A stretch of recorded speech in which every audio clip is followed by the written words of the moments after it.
আসসালামু আলাইকুম ওয়া রাহমাতুল্লাহি ওয়া বারাকাতুহু। আশা করি আল্লাহর রহমতে সবাই ভালো আছেন। আলহামদুলিল্লাহ আমিও ভালো আছি। আমরা আজকে যে পড়াগুলো পড়ব, এই পড়াগুলো যে হলো ৪ আলিফের।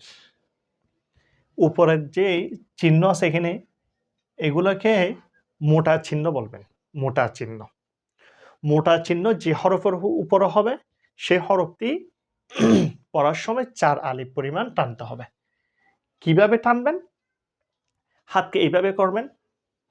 এইভাবে করার পর ৪ টা আঙ্গুল তুলতে যতক্ষণ সময় লাগবে, এতক্ষণ ৪ আলিফের পরিমাণ।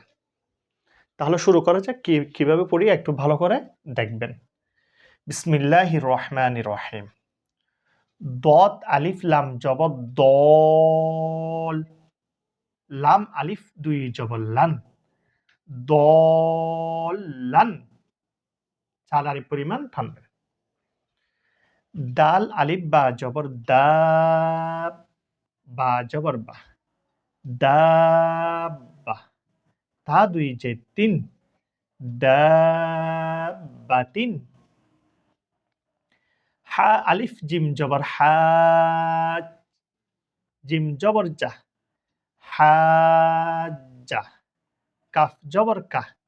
হাজ্জাকা। হা আলিফ জিম জবর হা।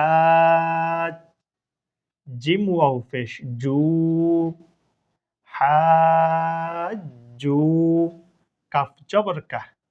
হাজ্জুকা।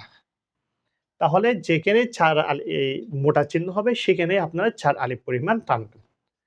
তাহলে এটুকু পর্যন্ত। এরপর থেকে ইনশাআল্লাহ আমরা আগামী ভিডিওর মধ্যে পড়ব। আল্লাহ হাফেজ।